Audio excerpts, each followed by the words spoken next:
آج ہم بات کرنے جا رہے ہیں سیدنا فاروق اعظم رضی اللہ تعالیٰ عنہ۔ تو جناب عمر فاروق رضی اللہ تعالیٰ عنہ کا جو نظام احتساب ہے انہوں نے اس کو گھر سے شروع کیا تھا، اپنے آپ سے اس کا آغاز فرمایا تھا۔ ہمارے ہاں یہ ہوتا ہے کہ جس بندے کے اکاؤنٹ میں اچھے خاصے پیسے ہیں وہ بل جمع کرانے جائے تو اسے لائن میں نہیں لگنا پڑتا، مینیجر صاحب اسے آگے بلا لیتے، تو وہ بعد میں کیا کہہ رہا ہوتا ہے، کہتا دیکھو اللہ نے کتنی عزت دی ہے، مجھے لائن میں نہیں لگنا پڑا۔ بھائی لائن میں لگنا تو آپ کا یہ تھا کہ آپ سمجھتے کہ سارے مسلمان ہیں، مومنین ہیں، برابر ہیں، تو میں کسی کو تکلیف میں مبتلا نہ کروں۔ جب آپ آگے چلے گئے تھے تو آپ نے بہت سارے لوگوں کا حق مارا تھا، وہ لائن میں جو لگے ہوئے تھے ان کا وقت لمبا ہو گیا تھا، آپ نے تو اپنے آپ کو احتساب کے لیے پیش ہی نہیں کیا، بلکہ آپ نے کہہ دیا کہ جناب میرا تو رتبہ اعلیٰ ہے، لہذا یہ میرا حق بنتا تھا، مجھے تو استحکام ملنا چاہیے تھا۔ یہاں بہت سارے لوگوں نے اپنے حق میں چیزوں کو اور رنگ میں پیش کیا۔ سیدنا فاروق اعظم رضی اللہ تعالیٰ عنہ نے اس نظام احتساب کو اپنے گھر سے شروع فرمایا۔ حضرت عمر فاروق رضی اللہ تعالیٰ عنہ اپنے بچوں سے فرمایا کرتے تھے کہ جب میں حکم لوگوں کو کروں گا نا، اپنی رعایا کو، مسلمانوں کو میں کوئی حکم دوں گا تو تمہیں پہلے اس پر عمل کرنا پڑے گا۔ آپ فرمایا کرتے تھے یاد رکھنا لوگ تمہیں اس طرح دیکھیں گے، لوگ اس طرح تمہیں دیکھیں گے جس طرح گوشت کھانے والا پرندہ گوشت کو دیکھا کرتا ہے۔ چیل گوشت کھاتی ہے تو کیا کبھی اس کو پیغام بھیجنا پڑا ہے کہ تو آجا یہاں گائے مر گئی ہے، بھینس مر گئی، خود بخود اس کی نظر ہوتی ہے، وہ پہنچ جاتی۔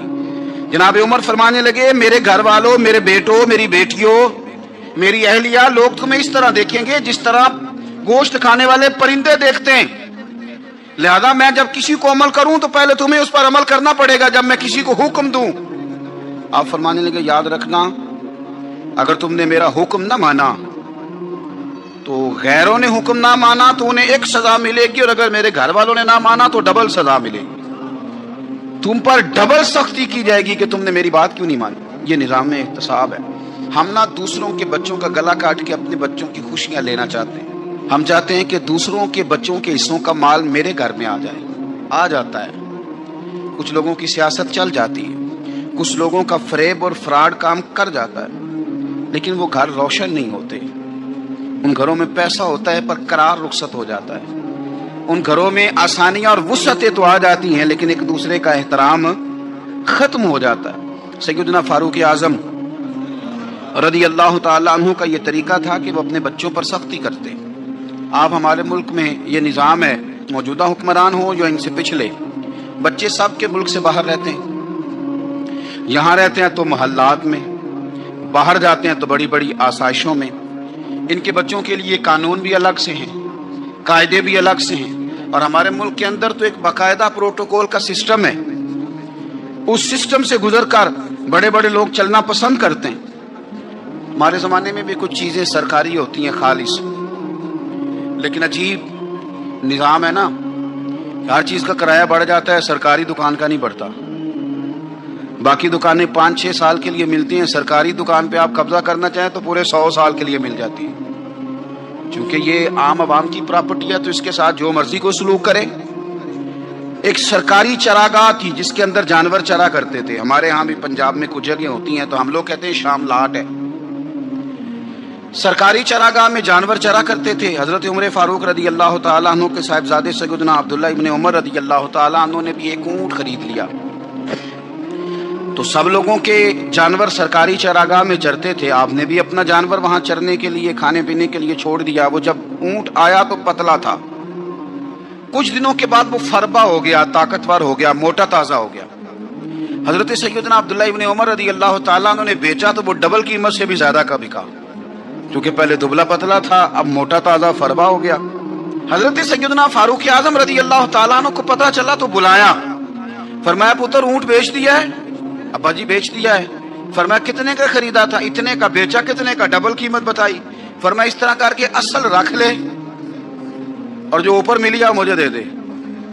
حضور آپ نے کیا کرنی ہے؟ فرمایا میں سرکاری خزانے میں جمع کروں گا۔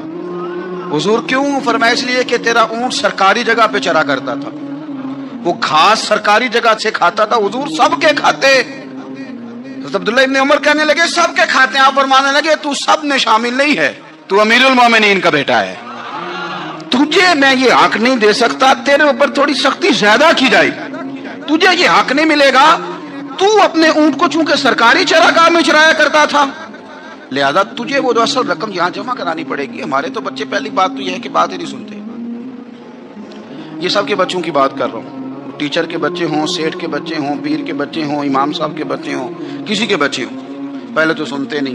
اور اللہ خیر کرے, اگر آپ کوئی سنانا چاہیں تو فوری طور پر وہ ہوم منسٹری کے پاس پہنچ جاتے ہیں, ان کی اماں ان کی وکیل بن جاتی ہے, آپ کہہ ہی کچھ نہیں سکتے, حالات رخ بدل جاتے. اس کا نقصان یہ ہوتا ہے کہ ان کو تراشا نہیں جا سکتا, ان کو ہیرے نہیں بنایا جا سکتا, ان کے اوپر کچھ ایسی میل کچیل چڑھ جاتی ہے جو بڑی عجیب و غریب ہوتی. اور کچھ لوگ ایسے ہوتے ہیں جو خرابی کرنے میں بھی اپنا کردار ادا کرتے ہیں, خرابی کرنے میں, اور بڑے لوگوں سے منسلک ہونے کے لیے لوگ رستے تلاش کرتے ہیں, رستے. میں چونکہ چیزوں کا مطالعہ کرنے کا بڑا شوقین ہوں, تو میری والدہ داخل تھیں کئی سال پہلے ہسپتال میں, تو مجھے اس ہسپتال میں کچھ دن رہنا پڑا. ایک پرائیویٹ ہاسپٹل تھا, تو اس میں نا انہوں نے جگہ جگہ لکھ کے لگایا تھا ملازمین کو بخشیش نہ دیں, ہم ان کو بڑی اچھی معقول تنخواہ دیتے ہیں, سیلری بڑی عمدہ ہے, تو لوگ بخشیش نہ دیں. میں نے جو مینجمنٹ کے لوگ تھے ہاسپٹل کی, ان میں سے ایک سے میں نے کہا کہ اگر کوئی بندہ اپنی خوشی سے دینا چاہے تو آپ نے بڑا موٹا لکھ کے لگایا برائے مہربانی ان کو بخشیش نہ دیں. اس نے بڑی قیمت, سادہ آدمی تھا پر میری بڑی اس نے مجھے بات بتائی, مجھے نفع ہوا. کہنے لگے مولوی صاحب, جب کچھ امیر لوگ اسپتال میں مریض لے کے آتے ہیں تو وہ صفائی والے کو پہلے ہی 500 روپیہ دکھا لیتے ہیں آتے ہی, پھر وہ جیسی آواز دیتے ہیں صفائی والے فٹافٹ اندر آتے ہیں, ان کا کمرہ صاف کرتے ہیں. تو سارے تو بیچارے اتنے مالدار نہیں ہوتے کہ آتے ہی پہلے کام والے کو 500 دیں. پھر نقصان کیا ہوتا ہے کہ یہ جن کی ذمہ داری ہے بہت ساری ڈیوٹیاں کرنے کی, یہ ڈیوٹی نہیں کرتے. یہ پلٹ کے ان کی طرف دیکھتے ہیں جن کے گھر سے سالن صحیح آتا ہے, ادھر ان کی توجہ زیادہ ہو جاتی ہے, جو نوٹ ان کو زیادہ دکھاتے ہیں, جو پھل لے کے آتے ہیں تو آدھا ان کو دیتے ہیں. تو ہم یہ کہتے ہیں یہ کام ہی نہ کرو, یہ اپنی تنخواہ پہ کام کریں تاکہ ہر آنے والے کا درد سمجھیں, ہر ایک کو یکساں یہ سروسز فراہم کریں. تو ہم یہ کام کرتے ہیں. ہم ایم پی اے کے اور کسی سے ہمارا تعلق نہ بنے تو ہم جناب اس کے ڈرائیور سے ہی تعلق بنا لیتے ہیں. ہم وہ جو آپریٹ کرنے والا ہوتا ہے ٹیلی فون, اسی سے بڑا تعلق بناتے ہیں, اس کو مٹھائی کا ڈبہ جلدی پہنچا دیتے ہیں. تو اسی طرح سے بڑے لوگوں کی اولادوں کو بگاڑا جاتا ہے. حضرت عاصم بن عمر رضی اللہ تعالیٰ عنہ, یہ سیدنا فاروق اعظم کے بیٹے تھے, مصر گئے تو لوگوں کو پتا چلا حضرت عمر کے بیٹے آئے. لوگوں نے تحفے دیے, بڑی بڑی چیزیں آپ کو دی, حضرت عمر کا بیٹا آیا, بڑے گفٹ دیے. تو صاحبزادے واپس آئے تو ان کے پاس بڑے تحائف تھے. سیدنا عمر فاروق رضی اللہ تعالیٰ عنہ نے دیکھا تو فرمایا ادھر لانا تحفے.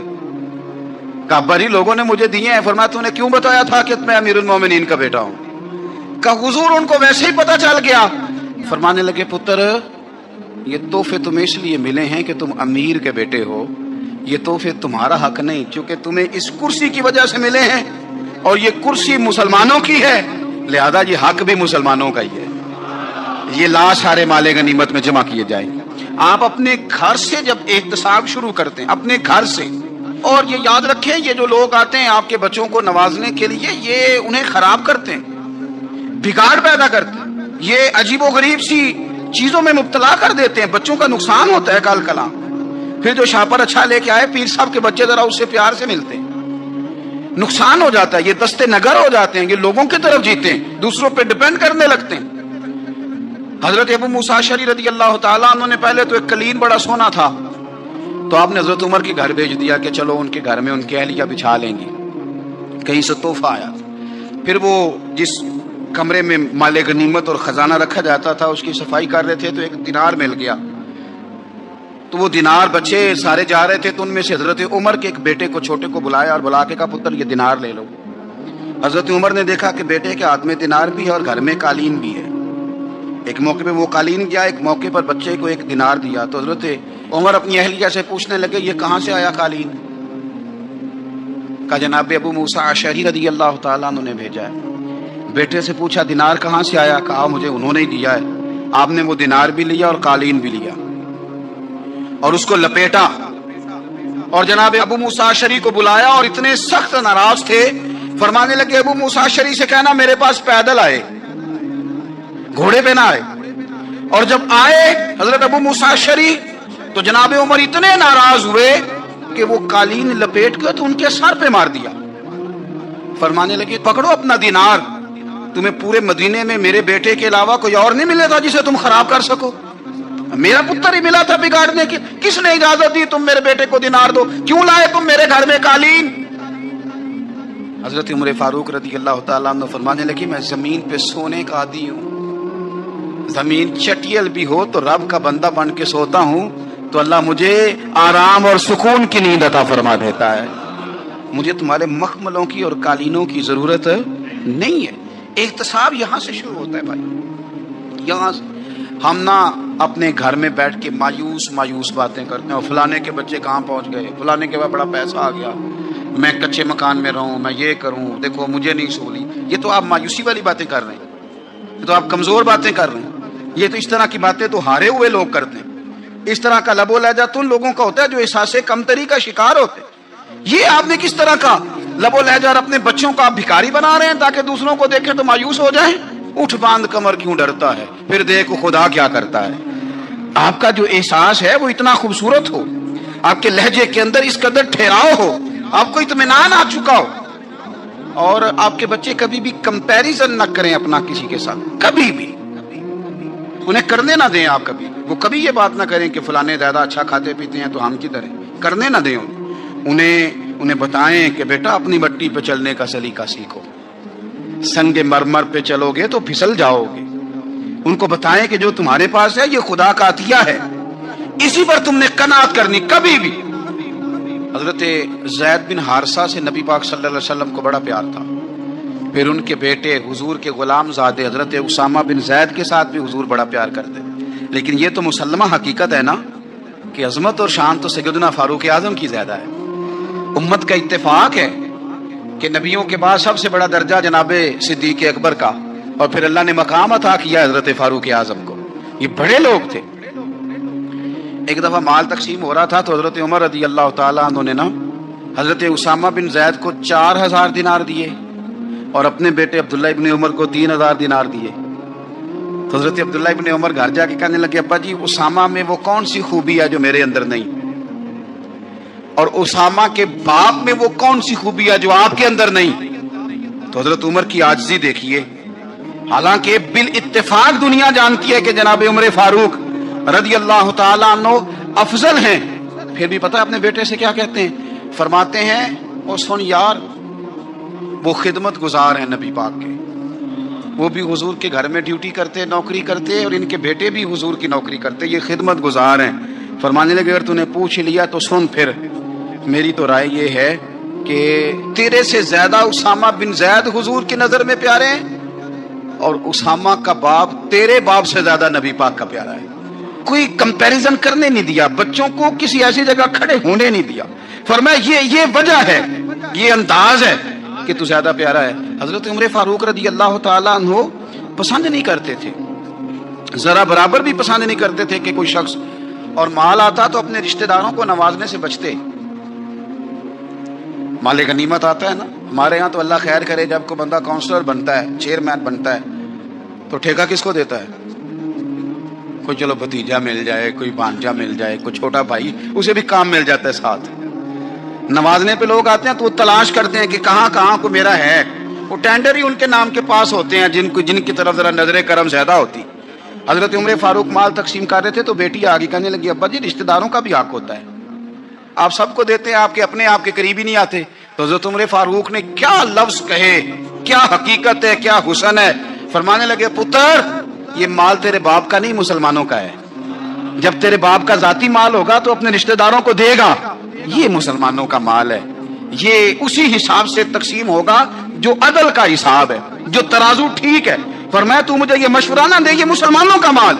यहां से निजाम इख्तिसाब शुरू होता है, यहां से इंसान आगे बढ़ता है, और फिर कोई तकल्लुफ नहीं किसी पर। हजरत उमर का कोई छोटा है या बड़ा है, हजरत अबू सुफियान रदी अल्लाह तआला अन्हु सरदार रह चुके हैं मक्के के, बड़े आदमी, लेकिन निजाम एहतसाब में कोई छोटा बड़ा नहीं होता। हजरत उमर फारूक मक्का मुकरमा गए तो लोगों ने कहा हुजूर जनाब अबू सुफियान ने ना गली में पत्थर रखे और बहुत सारे लोगों को रस्तों में तकलीफ हो रही है। तो हजरत अबू सुफियान रदी अल्लाह तआला अन्हु से भी लोग कह देते तो वो भी उठा देते, लेकिन लोगों ने चूंकि वो सरदार थे, बड़े थे, तो लोगों ने उनसे कहा नहीं।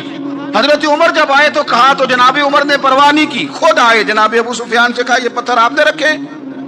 کہا حضور ہاں۔ فرمایا یہ بھی اٹھائیے، یہ بھی اٹھائیے، یہ بھی اٹھائیے۔ جب وہ اٹھا رہے تھے تو حضرت عمر کہہ رہے تھے شکر نہیں اللہ کا کہ عمر کہہ رہے ہیں اور ابو سفیان مانتے جا رہے ہیں۔ شکر نہیں، یہ نظام احتساب ہے کہ بڑا ہو یا چھوٹا ہو اس کو یہ حق حاصل نہیں ہے کہ مسلمانوں کو وہ کسی تکلیف میں کسی بھی صورت میں مبتلا کرے، کہیں بھی کسی جگہ بھی، اس کو یہ والی اجازت نہیں۔ حضرت سیدنا عمر فاروق رضی اللہ تعالی عنہ۔ پھر ایک اور بات تھی، میں کئی دفعہ یہ بات کہتا ہوں اور مجھے ذاتی طور پر اس کا بڑا تجربہ ہے۔ کچھ لوگ نا خوشامد پسند ہو جاتے ہیں، بڑی عمدہ تعریف کرتے ہیں، اوئے ہوئے ہو پول باندھتے ہیں پورے، آپ کے پاس آئیں گے تو کہیں گے جناب آپ سے زیادہ اچھا بندہ ہی کوئی نہیں، تو وہ نا آپ سے کام نکلواتے ہیں۔ پھر وہ کسی دوسرے کے پاس جاتے ہیں تو اسی طرح کا رویہ وہ دوسروں کے ساتھ کرتے ہیں۔ یہ عام لوگوں میں بھی مرض ہوتا ہے، عام لوگوں میں۔ اور بادشاہ ہو بندہ اگر، پھر تو اس کا دل کرتا ہے میں اگر بادشاہ سلام ہوں تو 2-4 بندے دیہڑی پہ رکھ لوں پر میری تعریف ضرور کریں۔ پابندی ہوتی ہے، لوگ یہ کام بڑے شوق سے کرتے ہیں۔ اور شیخ سعدی فرمایا کرتے تھے لکڑی کو گھن کھا جاتی ہے اور بڑے لوگوں کو خوشامد کھا جاتی ہے خوشامد۔ حضرت عمر فاروق رضی اللہ تعالیٰ عنہ اس معاملے میں بھی بڑے مضبوط تھے۔ ویسے مجھے اور آپ کو اچھا کون لگتا ہے؟ ہماری غلطیاں بتانے والا؟ ہمارے ایسا فرمایا کرتے تھے اپنے دشمنوں کی باتوں پر بھی غور رکھو، تمہارے دشمن تمہیں نکھار دیتے ہیں، تمہارے اندر جو کوتاہیاں ہوتی ہیں وہ تمہیں پتہ چل جاتی ہیں کہ یہاں میری اصلاح ہو رہی، ان پر غور کرو وہ کیا کہتے ہیں۔ حضرت عمر فاروق کی تعریف کی ایک بندے نے، کمال تعریف کی، وہ اس کا خیال تھا کہ رزلٹ بڑا شاندار آئے گا، بادشاہ کی تعریف ہوتی تھی تو پھر تھیلی جاتی تھی اشرفیوں کی، کمال رزلٹ آئے گا۔ تو حضرت عمر جب وہ پوری کر چکا نا بات تو فرمانے لگے تو خود بھی ہلاک ہوا اور مجھے بھی ہلاک ہی کر دیا، خود بھی تباہ ہوا ہے مجھے بھی تباہ کر دیا۔ کس طرح کی باتیں کر رہا ہے؟ ایک بندہ اور آیا اور اس نے آ کے کہا کہ پوری امت میں سب سے افضل ہے فاروق اعظم آپ ہی ہیں۔ تو حضرت عمر فاروق فرمانے لگے تجھے تیری ماں روئے، ابو بکر تجھ سے بھی افضل تھے، تیرے باپ سے بھی افضل تھے، اور صدیق اکبر مجھ سے بھی افضل ہے اور میرے باپ سے بھی افضل ہے۔ یہ تو کس طرح کی بات کر رہا ہے؟ یہاں ہر شے ہضم نہیں ہو جاتی، فوری طور پہ لوگ ڈکار بھی پورا نہیں لیتے۔ قرآن مجید نے کہا فَلَا تُزَكُّوا أَنفُسَكُمْ هُوَ أَعْلَمُ بِمَنِ اتَّقَىٰ، اپنے منہ سے نہ کہو میں پاک صاف ہوں، اللہ زیادہ بہتر جانتا ہے کہ تم میں سے پرہیزگار کون ہے۔ اپنے منہ سے تعریفیں کرتے کراتے ہو، یہ مزاج چھوڑ دیں۔ حضرت عمر رضی اللہ تعالیٰ عنہ پسند نہیں کرتے تھے۔ ایک آدمی نہ چلتا تھا وہاں تو بڑا متکبرانہ چال کے ساتھ چلتا، حضرت عمر نے دیکھا، یہاں تک احتساب فرماتے تھے، زمین پہ زور زور سے پیر پٹکتا، چال بڑی اس کی متکبرانہ، لوگ بڑے پریشان ہوتے۔ حضرت عمر نے ایک دن سمجھایا، باز نہیں آیا، اگلے دن پہ درہ نکال لیا، لگائے 4 درے، فرمایا آج کے بعد نہ چلنا اس طرح مدینے میں پیر پٹک پٹک کے۔ اس وقت تو اسے غصہ لگا، لیکن کچھ دیر کے بعد نا جب غصہ اترا تو حضرت عمر کے پاس آیا، کہنے لگا حضور اللہ آپ کا بھلا کرے، آپ نے درے نہیں مارے، آپ نے تو شیطان بھگا دیا جو میرے ساتھ چمٹا ہوا تھا، چمٹا ہوا شیطان آپ نے مجھ سے بھگا دیا ہے۔ یاد رکھیں مسند امام احمد بن حنبل میں حدیث ہے، اللہ کے پیارے رسول صلی اللہ علیہ وسلم فرماتے ہیں جو دنیا میں متکبرانہ چال کے ساتھ چلتا ہے نا، قیامت کے دن وہ اللہ سے اس حال میں ملے گا کہ رب اس سے ناراض ہوگا۔ متکبرانہ چال سے نہیں چلیں گے۔ تو حضرت فاروق اعظم رضی اللہ تعالیٰ عنہ کا یہ طریقہ تھا کہ آپ خیال کرتے، اور پتہ کس طرح کا آپ کا مزاج تھا، فرماتے تھے تقسیم کرو، دوسروں کا بھی خیال رکھو۔ جس طرح بندہ دیوانہ وار نہیں لوگوں کا خیال رکھتا کہ بندہ بگڑے کوئی نہ، دیوانہ وار۔ کچھ لوگ تبلیغ کرتے ہیں رسمی، اور کچھ لوگ ایسے ہوتے ہیں جو لوگوں کی اصلاح میں دیوانے ہو جاتے ہیں، ان کی خواہش ہوتی ہے یہاں بھی بندہ ٹھیک ہو جائے، یہاں بھی بندہ ٹھیک ہو جائے، یہاں بھی بندہ ٹھیک ہو۔ کچھ لوگ کڑی نگرانی کرتے ہیں کہ انسان بگڑنے نہ پائے۔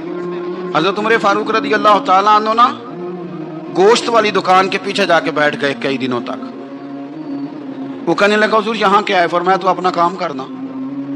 گوشت والی دکان پہ بیٹھے، کام کر اپنا، نگرانی کرنے لگے حضرت عمر۔ پھر آپ نے نا وہ بندے پکڑ لیے، کون؟ جو 2 دن مسلسل گوشت خریدنے آئے، پکڑ کے کھڑا کر لیا۔ فرمایا تو کل بھی گوشت لینے آیا تھا؟ حضور ہاں۔ فرمایا آج پھر کھائے گا؟ حضور جی۔ تو آپ فرمانے لگے کیا تیرے محلے سے غربت ختم ہو گئی ہے؟ تیرے رشتہ دار سارے پیٹ بھر کے کھاتے ہیں؟ तू 2-2 दिन गोश्त लेने आता है, फरमाया आज के बाद मुसलसल गोश्त लेने आया तो दुर्रे से मारूंगा, खबरदार ये काम ना करना। यहां तक निजाम एहतसाब का जब ख्याल रखा जाए फिर हालात बिगड़ा नहीं करते, फिर वो काबू में रहा करते। हजरत उमर फारूक रदी अल्लाह ताला अन्हो इस तरतीब के साथ इस्लाह करते, इस तरतीब के साथ। सैयदना फारूक आज़म रदी अल्लाह ताला अन्हो की एक बात आखिर में अर्ज करनी है, वो मैं भी अपने ऊपर लागू करूँ, आप भी गौर करें। हजरत उमर फारूक रदी अल्लाह ताला अन्हो ने ना खत लिखा हजरत अबू मूसा अशअरी को। आप फरमाने लगे याद रखना, जो गवर्नर, जो अमीर अपने रब करीम की फर्मा बरदारी करता रहता है ना, उसकी रियाया भी उसकी फर्मा बरदारी करती है। और जो लोग अपने रब करीम की फर्मा बरदारी छोड़ देते हैं, फिर जिन्होंने उनकी फर्मा बरदारी करनी होती है वो उनकी फर्मा बरदारी छोड़ देते हैं। आपने सिपा सालारों को खत लिखे थे, फौज के जो जर्नैल थे, कमांडो थे, उनको खत लिखे थे। फरमाया जो सिपाही नमाज नहीं पढ़ता उसे फौज से निकाल दो। और साथ लिखा था याद रखो जो रब का वफादार नहीं वो हमारा कैसे हो सकता है, निकाल दो लोगों को, फौज से अलग कर दो। हम आज जो बेपनाह परेशान हैं, हमारे बच्चे बात नहीं मानते, शागिर्द बात नहीं मानते, हम शिकवे करते हैं, बेअदबी बढ़ गई। अदब के साथ मैं गुजारिश करूंगा बड़ों की बारगाहों में, जो मेरी तरह के बड़े बने हुए हैं, बुजुर्गों से नहीं बात करता, उनसे मैं कहूंगा कि हमें एक दफा अपने ऊपर भी तो गौर कर लेना चाहिए। कहीं ऐसा तो नहीं है कि हम जब तक अल्लाह ताला के फर्मा बरदार थे, जब तक हम तकवे के मेयार पर थे, हमारी बात मानने वाले हमारी बात मान रहे थे। कहीं ऐसा तो नहीं कि हम उस मेयार से हिल गए हैं, तो अब जो हमारे फर्मा बरदार थे वहां से हिल गए। हजरत उमर रदी अल्लाह ताला अन्हु फरमाया करते थे कि लोगों को उजब में मुब्तला नहीं होना चाहिए। खुद पसंदी का जो माहौल होता है इससे लोगों को हमेशा निकलना चाहिए।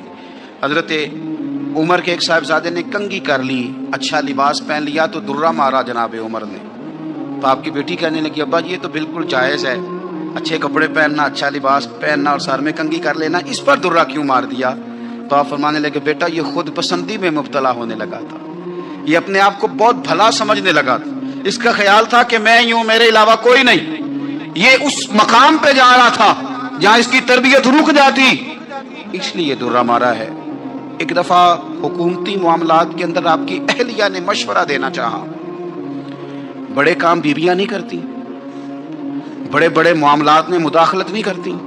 हमारे बर्रे सगीर में वो बादशाह नहीं गुजरा कि जो फैसला करता था तो कुर्सी पे बैठ जाता था और पर्दे के पीछे उसकी बीवी बैठ जाती थी, और जब वो फैसला सुनाने लगता तो यूं गर्दन पीछे करता और अहलिया जो कहती वो फैसला सुना देता। लेकिन एक दफा खातून ने एक आदमी को हजरत उमर ने माजूल किया, तो आपकी अहलिया ने, उस आदमी की अहलिया हजरत उमर की अहलिया से मिली होंगी, तो खातून ने जरा सिफारिश करनी चाहिए।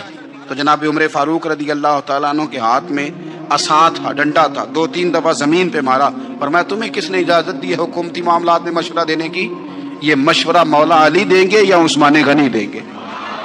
आपको किसने इजाजत दी? वो हुकूमती मामलात, वो मुसलमानों का इज्तिमाई मामला, वो मुसलमान देखेंगे, आपको इसमें आने की इजाजत नहीं है। जो आपकी जिम्मेदारियां हैं, आपके हुकूक हैं, उन पर आप बात करें। तो भाई निज़ाम में एहतसाब अपनी ज़ात से शुरू करें। हमारी औलादें, हमारे बच्चे, वो बाहर से उन्होंने ज़्यादा असर नहीं लिया, हमने उन्हें बताया है कि हम बड़े गरीब हैं, हम बड़े मजबूर हैं, हम तो बड़े कमज़ोर हैं, हमारी तो सुनता कोई नहीं, ये तो अमीरों का मुल्क है, इसमें तो फलाने फलाने को अहमियत हासिल है। इन बातों ने हमारे बच्चों को कमज़ोर किया है, इन बातों ने हमारे बच्चों के दिलों में एहसास कमज़ोरी पैदा किया। आप इनको जीना सिखाएं, आप इन लोगों को बतलाएं कि रब करीम ने जो तुम्हारे लिए बेहतर समझा वो तुम्हें अपने फजल से बड़ा अता फरमाया है। आप इनको इनके मकाम पर रहकर खुददार और कनात पसंद होना सिखाएं। आप यकीन करें घर अमन वाला बन जाएगा।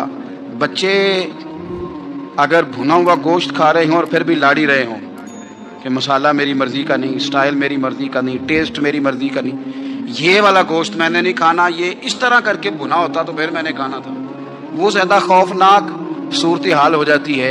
लेकिन अगर अब्बा जी, अम्मा जी, घर वाले खेतों में काम कर रहे हों और बच्चे अचार के साथ रोटी लेके जाए और बन्ने पे बैठ के, फट्टे पे बैठ के वो फिर खाना शुरू करें, और जब वो अचार आए और वो एक दूसरे को कहें कि आज तो 2 किले हो गए मेरे काम के, इस दफ़ा तो देखना हमारी फसल कितनी शानदार होगी। एक दूसरे को देख देख के वो हंसें और मुस्कुराएं और उनकी बातों में लज्जत हो, और फिर वो कहें कि आम बड़े अच्छे मिल गए थे, देखो अचार कितना सोना आ गया। देखो देखो ये कि किस कदर ज्यादा अच्छा टेस्ट है, तेल भी बड़ा अच्छा है, गल भी बड़े वक्त पे गया है। आप यकीन करें, यूं लगता है कि कायनात की सबसे बेहतरीन रोटी ये लोग खा रहे हैं। ये सोच हजरत उमर ने हमें दी है, ये फिक्र जनाब उमर ने हम तक पहुंचाई है। अल्लाह हमें समझने की तौफीक अता फरमाए। आखिर दावाया अनिल हम्दुलिल्लाह रब्बिल आलमीन। बोल उठा, काफिर बोल उठा, अगर 6 महीने उमर दुनिया में और रहते तो दुनिया में कोई काफिर मौजूद न होता। 6 महीने। और जब इस मतले जलील का जनाजा उठा, अल्लाह, बुखारी पढ़िए ना, अल्लाह मरजुकना शहादतन फी सबीलिक, अल्लाह बिस्तरे की मौत ना देना, शहादत की देना। उमर शहीद हुए, मस्जिद नबी में नमाज पढ़ाते। और जब जनाजा उठा तो मदीने का फिर पीछे जो दलेर बचे वो मौला अली थे। मौला अली, जनाब उमर का जनाजा उठा तो सबसे पहली हाय जो निकली वो हजरत अली की जुबान से निकली। और हजरत अली की सारी दाढ़ी आंसुओं से भर गई। लोगों ने कहा कि अली क्या हुआ? फरमाने लगे, तुम देख नहीं रहे जनाजा किसका उठा है? पलट के देखो तो सही, तुम पता नहीं है कौन गया है? कहा हुजूर क्या हुआ? अब फरमाने लगे, उमर इस तरह के काम करके गया है, अब इनके रस्तों पे कौन चलेगा? कौन इसके जिगर राहे वफा में मैं नक्श ऐसे छोड़ आया हूँ। वो पुराने जमाने में जो लोहे के परनाले होते थे, तो वो वाकई पूरी गली जो थी ना, वो गुजर कोई नहीं सकता था। इतना अच्छा शावर होता ही कोई नहीं था जितना वो होता था। वो बड़ा तगड़ा किस्म का परनाला होता था, तो कोई शय नहीं गुजर सकती थी बड़ी देर तक।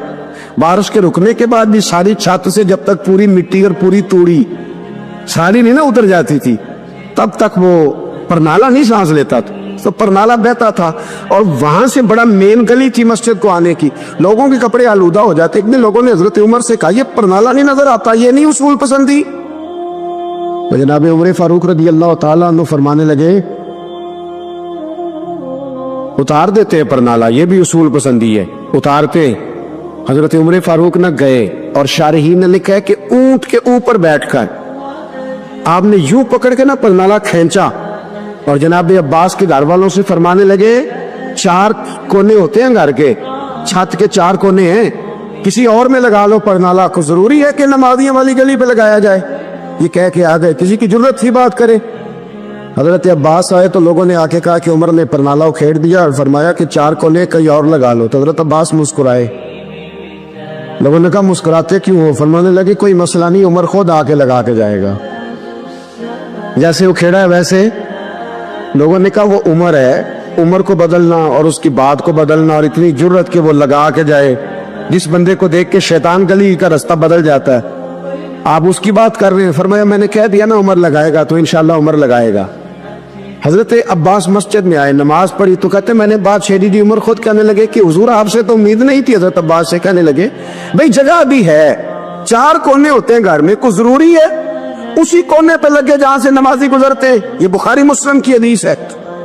हजरत अब्बास कहने लगे, उमर 4 कोने हैं, मेरे पास जगह भी है परनाले की, मैंने भी कई दफा सोचा था खेड़ दूं, और मैं भी उसी गली से गुजरता हूं, मेरे कपड़ों में भी कीचड़ बड़ी दफा पड़ा है, पर मजबूरी ये है, वो खेड़ इसलिए नहीं सकता कि ये परनाला मेरे नबी करीम ने अपने दस्ते मुबारक से लगाया था।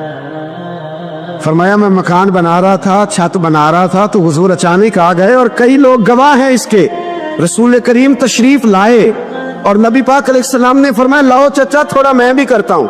और फिर मेरे नबी करीम सल्लल्लाहु ताला अलैहि वसल्लम ने अपने दस्ते मुबारक से ये परनाला लगाया था। कई दफा सोचा वो खेड़ दूं, फिर सोचता हूँ हुजूर ने लगाया था।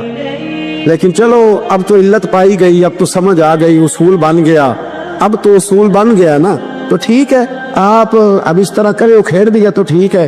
जनाब कहने लगे, पहले क्यों नहीं बताया?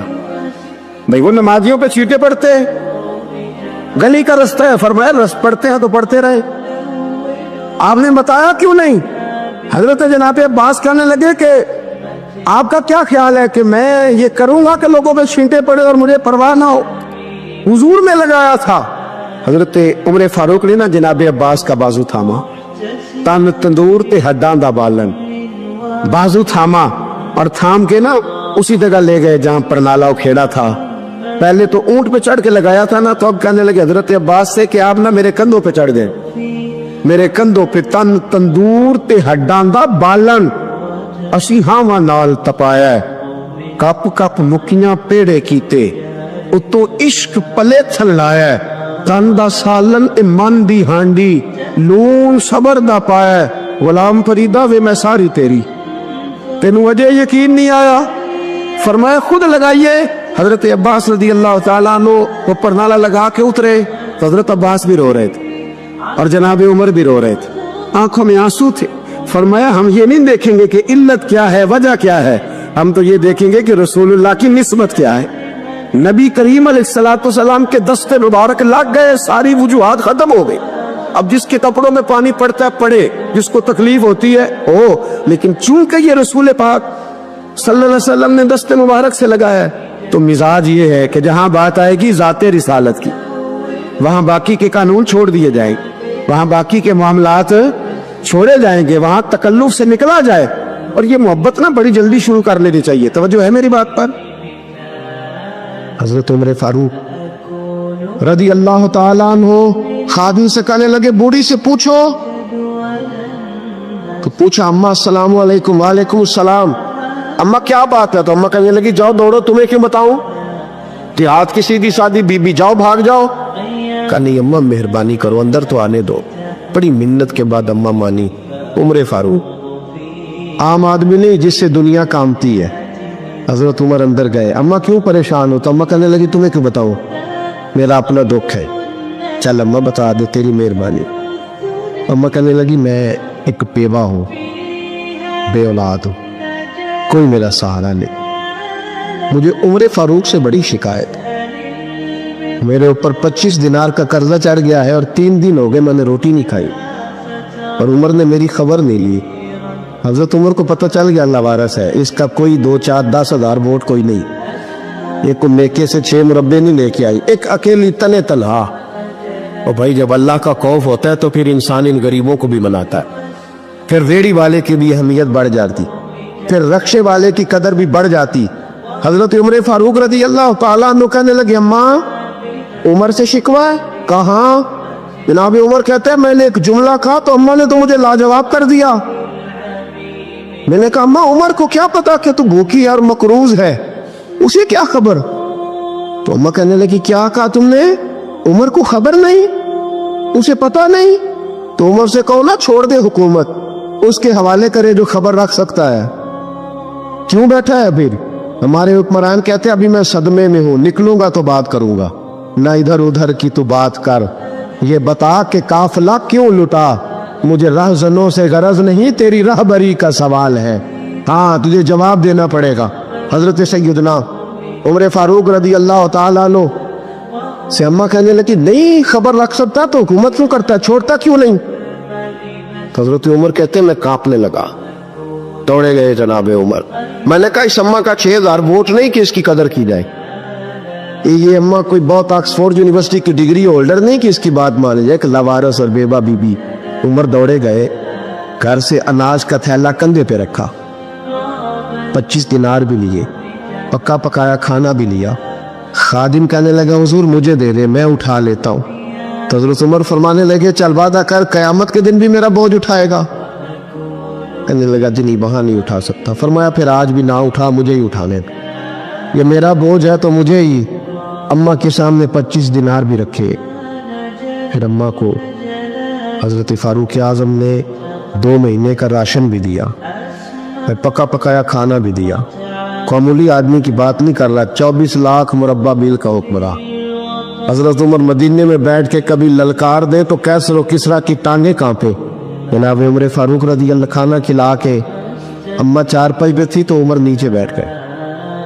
कहने लगे अम्मा चल उमर को माफ कर दे चल चल जाने दे कोई अर्जी नहीं बेचारे को पता नहीं चला तो अम्मा कहने लगी तूने फिर उमर का जिक्र छेड़ दिया बेटे मेरे घाव बड़े गहरे हैं मेरे जख्म बड़े सख्त तेरे जब फटे तो तुझे दिखाऊं कितनी तकलीफ में हूं मैं तो पका हुआ फाल हूं किसी वक्त भी दुनिया से चली जाऊंगी मैंने उमर को माफ नहीं करना जब मैं कब्र में जाऊंगी ना नबी करीम अलैहिस्सलाम आएंगे तो मैं उमर की शिकायत करूंगी मैं कहूंगी हुजूर इससे पूछिए या रसूल अल्लाह बेवा और बूढ़ी का ख्याल ही नहीं किया तो आपके गुलाम कहते हैं मैंने उमर को कभी इतना रोते नहीं देखा जितना आज रोए कहने लगे अम्मा عمر کو میں جانتا ہوں وہ کمزور ہے، یہ شکایت نہ لگانا، وہ کمزور ہے، مقابلہ نہیں کر سکے گا، یہ شکایت نہ لگا، چل معاف کر دے۔ تو اماں کہنے لگی اچھا تو مجھے کچھ اچھا لگتا ہے، جا تیری خاطر عمر کو معاف کیا۔ نبی پاک علیہ السلام نے فرمایا جس کا باپ راضی ہوگا اسی کا اللہ راضی ہوگا، اور جس کا باپ ناراض ہوگا وہ سارا دن وظیفے پڑھے، اس کا اللہ راضی۔ یہ ابو داؤد شریف کی حدیث ہے۔ نہ جی بڑی مہربانی، پیسے نہ لائیے گا آپ، اب بات سنیں، وہ بھی میں سمیٹنے کی طرف آ رہا ہوں، ختم کر رہا ہوں، آپ میری بات پہ توجہ رکھ۔ عزیز بھائی، نبی کریم صلی اللہ تعالی علیہ وسلم نے جو اپنے غلاموں کی تربیت کی تو حضرت عمر فاروق کہنے لگے لکھ کے دو، لکھ دو۔ تو اماں کہنے لگی آپ لکھے میں سائن کر دیتی ہوں، آپ لکھ دے میں سائن کرتی ہوں۔ حضرت عمر نے لکھا فلاں بنت فلاں کو عمر سے شکایت تھی، پھر انہوں نے عمر کو معاف کر دیا۔ اماں سائن کرنے ہی لگی تھی کہ مولا علی شیر خدا آ گئے، حضرت عبداللہ ابن مسعود آ گئے۔ اوہو عمر یہاں بیٹھے ہوئے ہو، میں سارے مدینے میں تلاش کر رہا تھا، یہاں بیٹھے ہو، وہ کچھ لوگ ملنے آئے، نکلو۔ اماں نے سنا کہ یہ عمر تھے تو اماں اٹھ کے کھڑی ہو گئی، آئے ہائے عمر تھے، آپ عمر تھے؟ تو جناب عمر کہنے لگے اماں تو نے جو کہا ٹھیک کہا، لیکن اپنے وعدے پہ قائم رہ، یہ ذرا سائن کر دے۔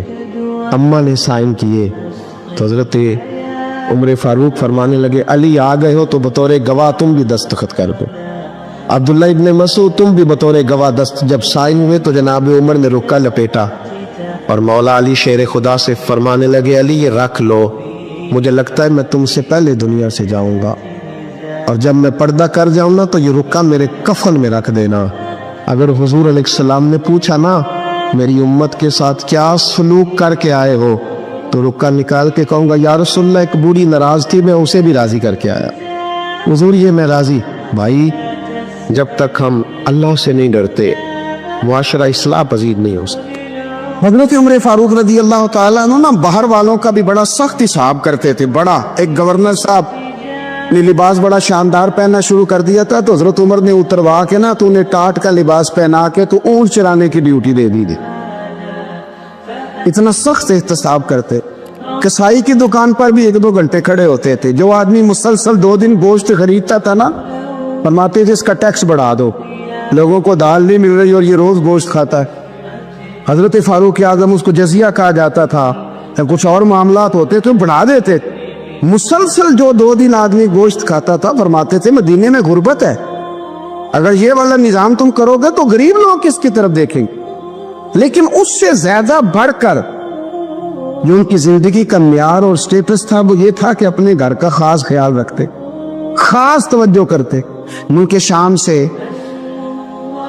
اور ایران سے کچھ لوگ آپ کی خدمت میں آئے تو وہاں سے کچھ کنیزیں بھی آئیں، ان کے بادشاہ پیغام لے کے۔ شاہ ایران کی کنیز کو ملکہ نے کہا کہ نا حضرت عمر کی زوجہ کو دیکھ کے آنا ذرا کس طرح کی۔ ہمارے ملک میں کیا کہتے ہیں خاتون اول، جی خاتون، باقی سارے دووں میں خاتون اول، ذرا خاتون اول کو دیکھ کے آنا۔ تو وہ جب آئی نا گھر میں ملنے تو کہا کہ مجھے میری ملکہ نے کہا تھا کہ عمر کی زوجہ سے اہلیہ سے ملاقات کر کے آنا، تو حضرت عمر کی اہلیہ نے نا ایک جوڑا کپڑوں کا دے دیا ملکہ کے لیے اور ایک خوشبو کی شیشی دے دی۔ اب جب وہ تحفے وہاں گئے تو اس ملکہ نے نا کچھ سونے کا سامان بھیجا، کچھ زیورات بھیجے، کچھ تحائف بھیجے۔ جب حضرت عمر کے گھر آئے نا وہ خادم لے کے آیا، اس نے کہا جی آپ کی اہلیہ نے تحفے بھیجے تھے، تو جواب میں شاہ ایران کی بیوی نے یہاں جس ملک کا وہ سفیر تھا انہوں نے بھی یہ بھیجے۔ حضرت عمر فاروق نا وہ تحفے لے کے گھر گئے تو جا کے کہنے لگے اپنی اہلیہ سے یہ تو کب سے تحفے تحائف بھیجنے لگ گئی ہے، یہ کب سے نظام شروع ہو گیا؟ تو حضور تحفہ دینا لینا تو ٹھیک ہے، سنت ہے، محبت بڑھتی ہے، تو یہ کوئی قباحت نہیں، اور میں نے اپنی ذاتی استعمال کے لیے جو چیزیں رکھی تھی وہ میں نے دی ہیں۔ حضرت عمر فاروق رضی اللہ تعالیٰ عنہ فرمانے لگے ہم نے کسی ملک کے ساتھ اور اس کے بادشاہ کے ساتھ ذاتی تعلق نہیں بنانا، تعلق جو بھی بنے گا رسول اللہ کے دین کی برکت سے بنے گا، ذاتی رشتے نہیں ہم نے قائم کرنے۔ ذاتی آپ کے ملک کی جو ایئر لائن جس کا ہر سال خسارے کا ڈنڈورا پیٹا جاتا ہے نا، وہ ہمارے بادشاہ صاحب اور صدر صاحب اگر غیر ملکیوں کو گھوڑا کبھی بھیجنا ہو نا، گھوڑا تو پورا ایک جہاز گھوڑا لے کے تحفے میں جاتا ہے، पूरा जहाज गरीब कौम का ये सरमाया, और कौम बड़ी बादशाह है, लाइनों में ला के वोट देती है। दो काम हमेशा लाइन में ला के करने, एक बिल लाइन में ला के जमा कराना है और एक वोट लाइन में ला के, ताकि फिर पूरे 5 साल लाइन में ही लगे रहें। मर्जी से आप वोट देना, पर जो बात दुरुस्त है उसको सुनो। हजरत उमर फारूक रदी अल्लाह ताला अन्हु ने अपनी अहलिया से पूछा कितने का था वो तेरा जोड़ा और खुशबू की शीशी? उन्होंने कहा 3 दिनार की। फरमाया ये 3 दिनार तेरे और बाकी जो तोहफे आए हैं वो तू खुद कह, क्योंकि उसने तेरे नाम भेजे हैं। तू कह के मैं माले गनीमत में देती है, तू कह मैं मुसलमानों को कह। तो ज़ौजा हंस पड़ी, कहने लगी मैं नाम ही कहूँ तो मुझे कहना तो पड़ेगा ही, कहना तो मैंने है ही, जो कि सामने उमर फारूक है, लिहाजा फिर मैं कह देती हूँ मैंने दिया खजाने को। हजरत उमर ने जमा करा लिया। मैं ये क्या बात हुई? मेरे घर वाले जो मर्जी करें, इनका मियारे जिंदगी जिस तरह का मर्जी हो। और हजरत उमर एक जुमला कहा करते थे, अल्लाह करे कि ये बातें इस दौरे हाजिर में हमारी समझ में आए। हजरत उमर फारूक रदी अल्लाह ताला अन्हु अपने बच्चों को फरमाया करते थे कि बहुत आदमी को भूख लगी हो ना, और फिर उसकी पसंद का खाना पका हो, जितने शौक से वो उस खाने को देखता है ना, फरमाया इस तरह पूरी कौम अपने बादशाहों के खानदान को देखती है। इस तेजी के साथ देखते हैं कि इनके घर में क्या हो रहा, इनका मियारे जिंदगी क्या है, इनका स्टेटस क्या है। सैयदना फारूक आजम रज़ी अल्लाह ताला अन्हु ने अपने घर के अंदर अपने बच्चों, आप के बच्चे दोनों कारोबार के लिए मिस्र गए, तो वहां के गवर्नर साहब ने लोगों से, एक बहुत बड़ा काफिला गया मदीने से मिस्र तिजारत के लिए, जाते हैं ना आज भी काफिले कई मुल्कों में, तो ये गए तिजारत के लिए। तो हजरत अब्दुल्ला इब्ने उमर, हजरत उबैदुल्लाह इब्ने उमर, हजरत उमर के दोनों बेटे गए। जनाब उमर फारूक के बच्चे जब वहां पहुंचे तो मिस्र के गवर्नर ने ना लोगों को तारुफ कराया कि ये उमर फारूक के बेटे हैं। ये हजरत ये चौधरी के बेटे को कौन बताता है कि तू चौधरी का बेटा है? बाहर वाले बताते हैं, घर वाले जी। और शेर साहब के बेटे को कौन बताता है कि तू शेर साहब का बेटा है? और मालिक को कौन बताता है कि तू मालिक का बेटा है और ये दुख किराएदार है? ये कौन बताता है? ये सोच हम देते हैं बच्चों। चौधरी और कमी की सोच, अमीर और गरीब की सोच, मालिक और किराएदार की सोच, घर के मालिक की और काम करने वाले की सोच, ये हम देते हैं। याद रखना, ये हम देते हैं, ये हमारा मिजाज है, ये बाहर से नहीं आती। तू कोई शहजादा है, तू सेठ है, तू नवाब है, ये सोच बाहर से नहीं आती। ये अम्मा सोच देती है, अम्मा, ये अम्मा सोच देता है। और फिर जब तबाही उतरती है तो उसके जिम्मेदार भी बाहर वाले नहीं होते, घर वाले होते हैं। घर वाले, हमारे बच्चों की तबीयतों पर ज्यादा नक्श बाहर वालों का नहीं होता, घर वालों का होता है, याद रखिएगा।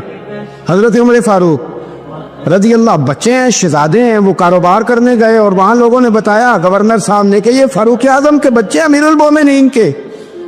लोगों ने उनसे ज्यादा माल खरीदा, तिजारत में ज्यादा नफा हुआ। जाहिर है कि वो आपके जो अल्लाह खैर करे हुक्मरान है, उनके कारोबार कितने मुल्कों में है, किस बुनियाद पर है? वो सिर्फ इस बुनियाद पर कि वो हुक्मरान रहे, उनके लिए आसान था बड़े लोगों से ताल्लुकात बनाना। हजरत उमर फारूक रदी अल्लाह ताला अन्हु के बच्चे ढेरों माल कमा के जब वापस आए ना, तो हजरत उमर से आके बच्चों ने बतौर मोहब्बत का, अब्बा जी अल्लाह ने बड़ा ही फजल किया है, बड़ा माल कमाया अल्हम्दुलिल्लाह, ये देखे कितना नवाजा है। तो हजरत उमर कहने लगे सारे काफिले ने इतना ही कमाया? सारे काफिले ने इतना ही कमाया? तो हुजूर नहीं, सारे काफिले ने इतना नहीं कमाया, सबको इतना नहीं मिला। वो तो वहां गवर्नर साहब ने लोगों को तारुफ कराया था कि ये उमर के बच्चे हैं, तो लोगों ने फिर हमसे बड़ा ही खरीदा। तो हजरत उमर फरमाने लगे ठीक हो गया, मैं बात समझ गया, इस तरह करो, जो तुम्हारी असल ज़र थी ना, जो राज थी, वो रख लो और बाकी सारा माल माले खजाना में जमा करा दो। इसलिए कि ये तुमने तजारत नहीं की, ये तुमने अपने बाप का नाम बेचा है, ये तुमने अमीरुल मोमिनीन के बेटे होने का फायदा उठाया है। फरमाया ये तुम्हारा नहीं हक, ये मुसलमानों का है, इसलिए कि ये माल तुमने मेहनत से नहीं कमाया, ये बाप की कुर्सी का फायदा उठाया है। और फरमाया अगर तुमने माल जमा ना कराया तो मैं माल भी ले लूंगा जबरदस्ती और कोड़े भी मारूंगा, डबल सजा दूंगा, मर्जी से जमा कराओगे तो कोड़ों से बच जाओगे। बड़े बेटे ने तो जमा करा दिया, तो छोटा थोड़ा परेशान हुआ, تو حضرت عبداللہ ابن عمر چھوٹے کا ماتھا چوم کے کہنے لگے بیٹے چپ کر کے جمع کرا، یہاں بھی فخر کر کے ہم عمر کے بیٹے ہیں اور قیامت میں بھی فخر کریں گے کہ ہم فاروق اعظم کے بیٹے، یہاں بھی ناز کریں گے اور وہاں بھی ناز کریں گے کہ عمر کے بچے ہیں۔ ہمارے باپ نے خود بھی حلال ہی کھایا ہے اور جب ہماری کمانے کی باری آئی ہے تو ہمیں حکم بھی حلال کھانے کا دیا۔ بھائی ہمارا مزاج نہیں، بچہ جب لے کے آتا ہے 2 لاکھ روپے تو کبھی پوچھے کہاں سے آیا ہے؟ جب وہ پہلے دن غلط دوستوں کے پاس جا کے بیٹھتا ہے تو کبھی نکالا ہے گھر سے اسے؟ یہ بہت سارے خمیازے ہمیں اس لیے بھگتنے پڑتے ہیں کہ ہم ابتدا میں سوراخ بند نہیں کرتے، جب اس میں شگاف پڑ جاتا ہے، سیلاب آتا ہے تو ہمیں ہوش آتی ہے۔ حضرت عمر نے اپنے گھر میں نگرانی رکھی، کڑی نگرانی، زیادہ نماز گھر میں پڑھتے تھے حضرت عمر، نفلی نمازیں زیادہ کیوں بلا؟ بھائی یاد رکھیں کہ آپ نے اگر سجدہ کرنا ہے تو بچہ لیٹ جائے گا، وہ اسے پتا کوئی نہیں سجدہ کیا ہے، لیکن جب گھر میں کبھی قرآن ابا جی کھول لینا، جو ابا جی کا موڈ بن جائے نا لیکچر دینے کا، وہ گھر میں شروع ہو جاتے ہیں، کہتے ہیں آپ لوگ نماز نہیں پڑھتے اس لیے میرے کاروبار میں برکت کوئی نہیں تھی، تم سویرے قرآن پاک نہیں کھولتے تو میں تباہ ہو گیا۔ تو میاں آپ نے کب گھر میں قرآن پاک کھولا تھا؟ آپ نے کب نماز پڑھی؟ آپ نے کب گھر کے اندر اللہ رسول کا ذکر کیا تھا؟ آپ نے کب حدیث چھیڑی؟ آپ نے بھی تو گھر کے اندر جب بھی آپ آئے ہیں تو آپ نے وہی کچھ کیا جو دنیا دار کرتے ہیں، آپ بھی تو اپنا موبائل لے کے اللہ کونے میں بیٹھ گئے، آپ نے بھی تو کہا ہے کہ اب تمہارے چینل ختم، اب میری مرضی والا چلے گا۔ تو جو آپ نے کیا ہے بچے بھی وہی کام کریں گے۔ آپ نے بھی گپ شپ لگائی ہے تو وہ بھی لگا رہے ہیں۔ وہ ننھا ساس کر وہ ایڑی رگڑ کر یہیں کہہ رہا تھا وہ خیمے میں رو کر، وہ ننھا ساس گر وہ ایڑی رگڑ کر یہی کہہ رہا تھا وہ خیمے میں رو کر، اے بابا میں پانی کا پیاسا نہیں ہوں، اے بابا میں پانی کا پیاسا نہیں ہوں، میرا سر کٹانے کو دل چاہتا ہے، وہ سحر محبت جہاں مصطفیٰ ہے وہیں گھر بنانے کو دل چاہتا ہے، جو دیکھا ہے روئے